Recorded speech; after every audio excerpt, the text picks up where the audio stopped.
Good morning sir. Good morning. मैं जानना चाहती हूँ कि हम सिचुएशन को बिल्कुल ऐसे कैसे देखें कि हमें सिचुएशन से बाहर निकलना है। कि मान लो हमारे पास बार बार कोई प्रॉब्लम आ रही है, हम उसे फेस कर रहे हैं, फिर जो आसपास के हमारे सराउंडिंग्स के लोग हैं वो भी टाउंटिंग कर रहे हैं हम पर, नहीं तुमने पहले भी ऐसे किया था, अब फिर तुम फेल हो जाओगे इसमें, तो वहां जाकर के हम स्टक हो जाते हैं और फिर हमारा कॉन्फिडेंस लूज हो जाता है। हम एग्जैक्टली कहाँ स्टक हो जाते हैं, जिसको आप जो वर्ड यूज कर रहे हो स्टक हो जाते हैं, मतलब आप कह रहे हो कि हम अपनी थिंकिंग में स्टक हो जाते हैं। थिंकिंग में स्टक हो जाते हैं, राइट? कि हम ओवर थिंकिंग में चले जाते हैं। ओवर थिंकिंग कि हम बैठे बैठे बस सोचते रहते हैं कि ऐसा क्यों हुआ, क्या हुआ, ऐसा नहीं होना चाहिए, कि हमारे में कुछ ऐसा हो गया तो क्या होगा, वैसा हो गया तो क्या होगा, मैं दोबारा भी ट्राई किया नहीं हुआ तो क्या होगा। हम जानते हैं कि पहले भी ऐसा हुआ था, फिर हमने उसे ओवरकम कर लिया, लेकिन बार बार वही चीज आते आते फिर वही ब्रेन का जो कंफर्ट जोन है हम फिर वहीं स्टक होने लगते हैं। और जिस कंफर्ट जोन की आप बात कर रहे हो वो एक्चुअल में ओवर थिंकिंग वाला जोन है। ओवर थिंकिंग वाला जोन है, मतलब बैठे बैठे बस सोचते रहते हैं जैसी हमारी कंडीशनिंग हुई है, कर कुछ नहीं पाते हैं। करते भी हैं तो थोड़ा सा करना शुरू करते हैं, उसके बाद वापस से वो थॉट्स हमारे ऊपर हावी हो जाते हैं। राइट? यही आप कह रहे हैं। राइट। सर प्रॉब्लम जो है इतनी ज़्यादा,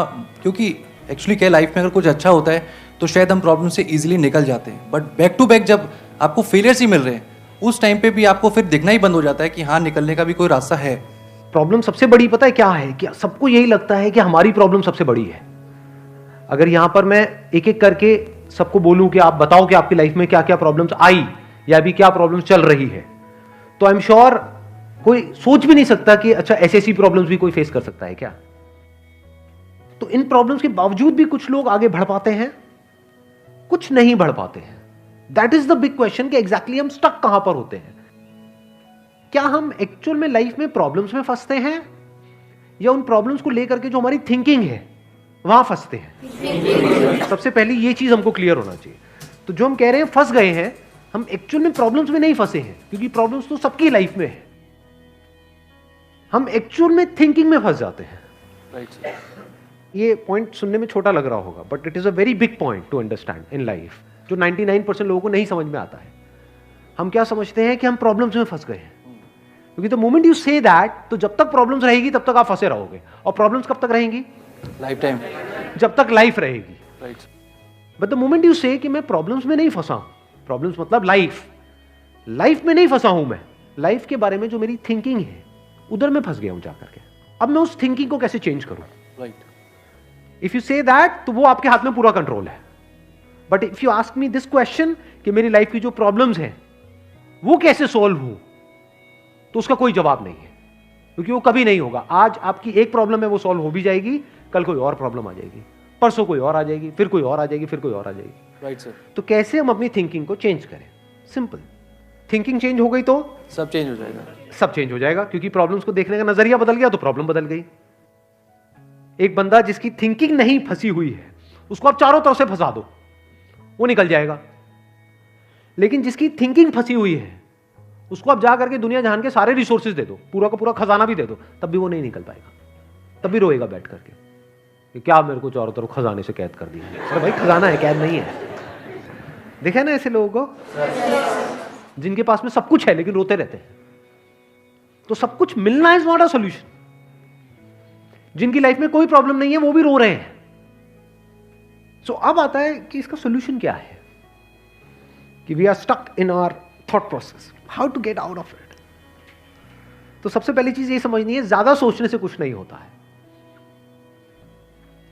सही सोचने से होता है। अभी सही सोचना क्या है? What is right thinking, not positively सोचना। इसको भी ध्यान से समझ लेना। पॉजिटिव सोचना क्या सही सोचना होता है? फॉर एग्जाम्पल, आगे आप जा रहे हो, किसी जंगल में हो और आगे दलदल है, और आप पॉजिटिव सोच रहे हो, मेरे साथ में कभी कुछ गलत हो ही नहीं सकता, मैंने ताबीज पहना हुआ है, ये मुझे बचाएगा। बहुत लोग हैं बहुत पॉजिटिव है लाइफ को लेकर के, बट क्या उनकी सोच सही है? अभी सही सोचना क्या है? सर मेरे हिसाब से मतलब इंटेलिजेंसी से सोचना, कि मतलब कुछ ऐसा सोचे कि आगे जाके हमें कोई हानि ना हो, कि एक इंटेलिजेंट माइंड से सोचे। अभी इंटेलिजेंट क्या है और फूलिश क्या है? एक है फूलिश तरीका सोचने का, बेवकूफों की तरह सोचना, एक है इंटेलिजेंस के साथ में सोचना। What is intelligence? जिसको हम इंटेलिजेंस कहते हैं, वो इंटेलिजेंस क्या है? साइंस को इंटेलिजेंस कह सकते हैं? नहीं कह सकते। नहीं कह सकते। तो किसको कहोगे? सुपरस्टिशंस को इंटेलिजेंस कहोगे? सुपरस्टिशंस मतलब क्या? बिलीफ, कुछ भी मान रखा है, उसको पकड़ के बैठे हुए हैं, उसके हिसाब से एक्ट कर रहे हैं। उसको इंटेलिजेंस कहोगे या साइंस जिस तरीके से आगे बढ़ रही है उसको इंटेलिजेंस कहोगे? एग्जैक्टली। तो साइंटिफिक वे ऑफ थिंकिंग समझना पड़ेगा, वो क्या है, उसको अपनी लाइफ में लगाना पड़ेगा, तब आप कह सकते हो आपकी जो थिंकिंग है वो सही है। अब ये साइंटिफिक थिंकिंग मतलब क्या? रियलिटी को एज इट इज देख लेना, दैट इज साइंटिफिक थिंकिंग। यही तो है, और क्या है? There are laws of this universe, उसको एज इट इज देख लेना, उसको ऑब्जर्व करना, यही तो है साइंटिफिक थिंकिंग। उन लॉज को बदलना नहीं, क्योंकि साइंस बदल नहीं सकती उन लॉज को। लॉ ऑफ ग्रेविटी को साइंस बदल नहीं सकती है, उस लॉ को समझ करके उसके हिसाब से एक्ट कर सकती है। इसी साइंटिफिक थिंकिंग को अगर हमको अपनी लाइफ में लगाना हो तो इसका मतलब क्या? एक थिंकिंग हो सकती है लाइफ से रिलेटेड, जो भी आपके दिमाग में कचरा भरा पड़ा है बचपन से लेकर के आज तक, जैसा आपको समझाया गया है लाइफ के बारे में। किसने समझाया है? वो लोग जो खुद नहीं समझते, लाइफ के बारे में अपने अपने बिलीफ्स बनाए हुए हैं, अपने अपने स्टैंड पॉइंट से लाइफ को देख रहे हैं। फॉर एग्जाम्पल, कोई हिंदू है तो एक तरीके से लाइफ को देख रहा है, कोई मुस्लिम है तो अलग तरीके से लाइफ को देख रहा है, क्रिश्चियन है तो अलग तरीके से देख रहा है। क्या सही है इन तीनों में से? कि तीनों को सही थिंकिंग कह सकते हैं? ना, क्योंकि आपस में लड़ झगड़ रहे हैं। साइंस में कोई लड़ाई झगड़ा होता है? अगर मैं किसी साइंटिफिक फैक्ट के बारे में बात करूंगा, क्या कोई हिंदू, मुस्लिम, क्रिश्चियन आकर के आपस में लड़ सकते हैं? नहीं। तो ये सही थिंकिंग है। एक है जो हमें सही लगता है, एक है जो सही होता है। दोनों में जमीन आसमान का फर्क है। एक है जो आपको सही लगता है, एक है जो सही है। तो साइंटिफिक थिंकिंग का मतलब क्या, अगर इसको हमको लाइफ में लगाना हो तो, यानी लाइफ को आप एज इट इज देखो, ऑब्जर्व करो, फिर उसके बारे में सोचो। This is scientific thinking. और ये जो फंडा जिसकी मैं बात कर रहा हूं, इसको आप लाइफ के किसी भी एस्पेक्ट में लगा सकते हो। इसको बिजनेस में लगा सकते हो, इसको जॉब में लगा सकते हो, इसको रिलेशनशिप में लगा सकते हो, इसको हेल्थ में लगा सकते हो। बिजनेस क्या है अगर रियलिटी को एज इट इज देखना नहीं है तो? सारे झूठे भरे हैं। अब ये जो आपने कहा कि बिजनेस में सब झूठे भरे पड़े हैं, क्या ये सच है या आपका अपना एक स्टैंड पॉइंट है? अभी इन्होंने बोला कि बिजनेस में सब झूठे भरे पड़े हैं। अभी ऐसे ही यहाँ पे मैं अलग अलग लोगों से अलग अलग बातें पूछूंगा ना, तो सब बड़े कॉन्फिडेंस से बोलेंगे, as if they know it for sure. जैसे मैं पूछूंगा, हाँ भाई यहाँ पे किसी मेल का किसी का ब्रेकअप हुआ होगा, तो सारी लड़कियां ऐसी होती हैं, सब धोखेबाज है। ऐसे ही कोई लड़की से पूछूंगा, वो आकर के बोल देगी, सर ये तो मर जात तो है ही ऐसी, इससे कुछ हो ही नहीं सकता। क्या ये सच है? या आपका अपना एक स्टैंड पॉइंट है, अपना आपका एक बिलीफ है? तो ध्यान से समझ लेना, इसका जो सबसे पहला स्टेप है वो है अंदर जो भी कुछ पड़ा हुआ है आपके, जो भी आपने मान रखा है उसको छोड़ दिया। अब आप हल्के फुल्के हो गए, अब एज इट इज देखा लाइफ को, लाइफ को ऑब्जर्व किया as life, not my life. For example, anger, क्या एंगर आपका है? बट आप एंगर का सोल्यूशन कैसे निकालते हो? मुझे गुस्सा आता है, मुझे गुस्सा नहीं करना है। कभी भी आप एंगर का ऐसे सोल्यूशन निकाल ही नहीं सकते।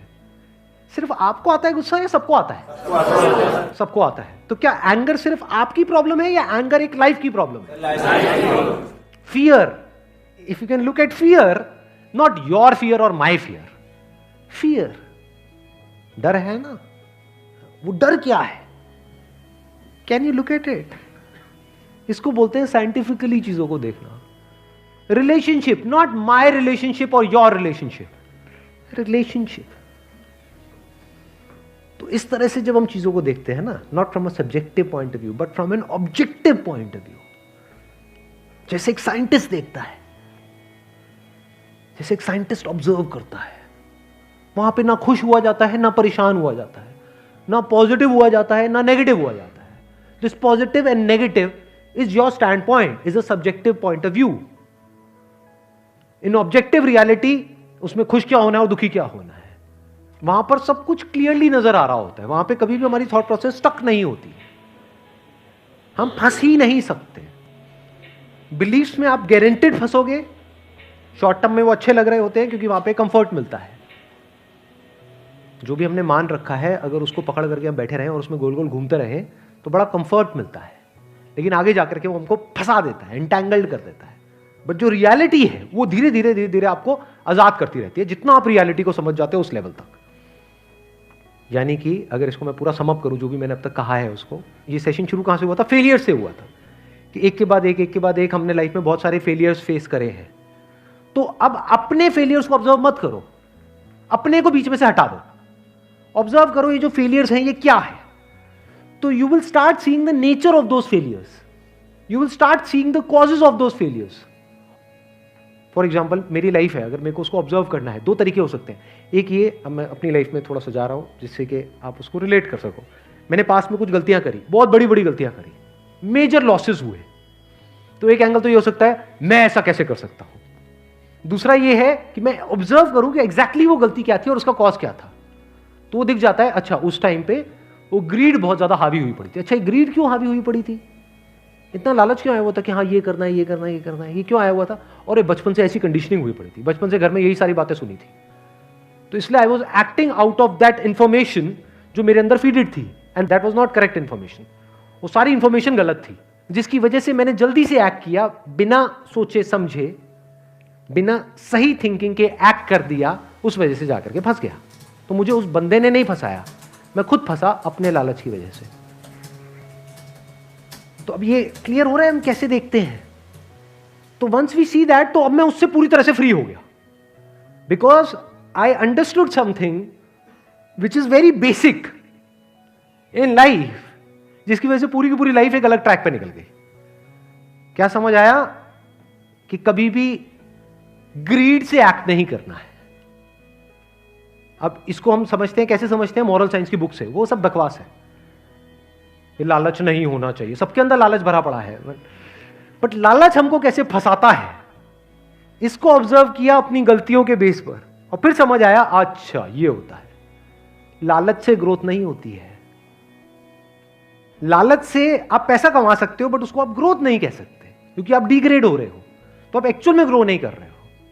एक्चुअल ग्रोथ में उसको कह सकता हूं जो होलिस्टिक ग्रोथ हो, उसको ग्रोथ बोल सकते हैं। आपने पैसा तो कमा लिया, लेकिन डर में जी रहे हो कि मैंने इतने घपले कर दिए हैं, अगर किसी ने पकड़ा गया तो पता नहीं क्या होगा, क्या फायदा ऐसी लाइफ, उसको आप ग्रोथ कहोगे? Can you call it growth? ना। तो लालच से ग्रोथ नहीं होती। तो ये चीजें समझना बारीकी से, स्टेप बाय स्टेप, तो आप गलतियों का पूरा नेचर समझ सकते हो। The nature of mistakes, the kinds of mistakes, the types of mistakes, और उनके कॉजेस क्या होते हैं।